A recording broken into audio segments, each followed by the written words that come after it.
Kung ako'y nabigyan ng pagkakataon, wala naman akong pagkakataon, ako'y nagsasalita lang as a commentator, no? Yeah. Dahil I have the qualification naman as a member of the District Council, hindi ko po alam kung bakit. But, ang pagkakakilala ko kay Presidente Duterte, bilang naging amo ko naman siya, talagang hindi niya matanggap na pinahaharap siya sa mga dayuhan. So, bago ba i-file yung motion to dismiss na yan, kailangan bang may i-gather na mga evidence or whatever para i-present sa court? Well, alam ko, dun sa nangyari dun sa pag-aresto, pwede humingi ng evidentiary hearing. Okay. So, pwede talaga mag-schedule ng hearing ang korte at mag-presenta ng mga ebidensya, yung mga testigong naroon nung inaresto siya, para i-relate na walang dokumento pinakita at saka walang request ng ICC na mag-cooperate ang Pilipinas, na walang Interpol red notice, na meron lang diffusion order, na ang diffusion order nanggaling din sa Pilipinas. Parang hiningi ng Pilipinas sa sarili niya na tulungan kaming arestuhin ito, which is ridiculous, di ba? So, pwede mong i-allege na yung illegality, tapos yung pagpuprueba, magkakaroon ng hiwalay na pagdinig para tanggapin yung mga ebidensya. Pero yung issue ng jurisdiction, dahil nagsimula ang preliminary investigation after 2 years, that's a purely question of law. So sa akin, pwede ng desisyonan yan na walang kahit anong hearing. Purely question of law lang. Ang preliminary investigation ba na nasimulan sa pangalawang taon matapos ang instrument of withdrawal, yan ba ay tama or mali? So dapat madesisyon na yan dahil kapag sinabi ng hukuman na mali, tapos na ang boxing, uwi na si Tatay Digong. Yes, I hope makauwi na talaga si PRRD. No? Spokes, kumusta ka naman bilang asylum seeker? Kasi alam niyo mga kababayan, mga palangga, hindi biro ang pinagdaanan mo para makatakas sa kamay ng polboronic government. So pwede mo bang i-share dito sa ating mga kababayan kung okay lang sa iyo yung pinagdaanan mo since na tinarget kanila katulad ko? Well, gaya ng sinabi ko, na talaga napaiyak ako nung ako'y pumirma ng asylum application kasi yung nagbigay ng karapatan na hindi na ako pwede mapabalik sa Pilipinas panandalian habang dinidinig yung aking asylum. At matagal nga yung proseso bago ma-approve yung asylum na yan. No? So parang nakahiga ako dahil meron na akong halayaan kumbaga, no? At kahit ano pang gawin nila hanggang hindi tapos ang asylum, hindi na nila ako magagalaw dito. At ngayon, talagang naaabala ako dun sa mga vloggers na tinatakot din ng contempt. No? Yung nangyari kay MJ na kapag hindi siya mag-apologize at umamin di umano na fake news peddler siya, ipapakontempt siya, naintindihan ko yun kasi sino ba namang gusto na maaresto. Pero parang napakasama nung nangyari sa kanya. No?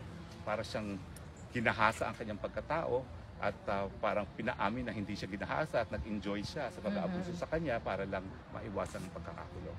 So ako, nalulungkot ako sa mga naging kapalaran ng mga kritiko ng administrasyon nito.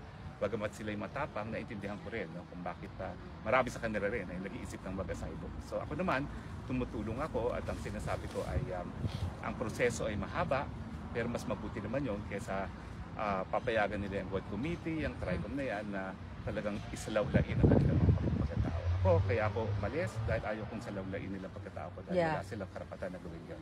Pero Spokes, kumusta yung pagtanggap sa'yo ng ating mga kababayan, mga Pilipino, yung mga yung kumakausap sa'yo, yung sitwasyon mo, anong pagtanggap? Well, sa totoo lang po, tumataba na naman ako kasi lahat sila nagbibigay ng pagkain. Maraming salamat po. Hindi na ako gumagastos sa pagkain. Lahat sila nag-o-offer din na tuluyan, no? At yun na nga, yung isang pamilya in the process of being visited, kung pwede nga yung kanyang tahanan na maging tirahan natin, no? So napaka-init naman po ng pagtanggap nila, bagamat nag-iingat din kami. So pasensya na po kasi yung kulto ng Joma Sisson at ang ay naririto rin sa Netherlands. Baka nandyan sa paligid. So I'm sure nandyan rin po sila sa mga paligid. Paano mo pinaprotektahan yung sarili mo, Spokes? Meron ka ba bodyguard? Wala. Ang bodyguard ko si Maharlika. Ang Dragon Lady ang aking bodyguard. Bodyguard. Oo, di ba? Yeah, well, I'm here. We're here to support you. And syempre ang kay PRRD. At kaya ka naman nandito dahil kay PRRD. Kaya tayo nandito dahil kay PRRD. At para sa Pilipinas na rin, no? Kasi mali itong nangyayari na dayuhan ang gusto mag-usga kay Presidente sa mga di umanong paglabag sa ating batas, no, sa Pilipinas. Matagal na tayong malaya, dapat hindi nangyari yan. Yeah. Okay? Yes, so yun na lang muna. Ayan, gusto mo nyo magtanong. Ikaw naman ang aking tatanungin. Di ba? Akala ko ako lang yung mag-interview. Ikaw naman, Mother Dragon, kamusta naman ang tingin mo sa ang reaksyon ng mga Pilipino dito sa Europa pa no, dito sa pag-aresto kay Tatay Digong? Oh well, nakikita naman natin talagang itong mga kanina may nakausap tayo palangga from New York, from Ireland, talagang di ba? Ayan sila, kuna natin. So talagang dumadayo para ipakita ang suporta kay Pangulong Duterte. Again, they spend their own money, yung time nila. So meaning yung puso nila na pagmamahal sa bayan at support kay PRRD, unconditional talaga. Wala talagang nag-utos sa kanila. Parang katulad namin, na wala nag-udyok, kundi nararamdaman na lang namin na tumitibok-tibok ang puso. Ito yung friend ko dito na talagang nung binabiyahe pa lang si PRD, kinukulit niya na ako na mag-travel dito. So, mararamdaman mo talaga na organic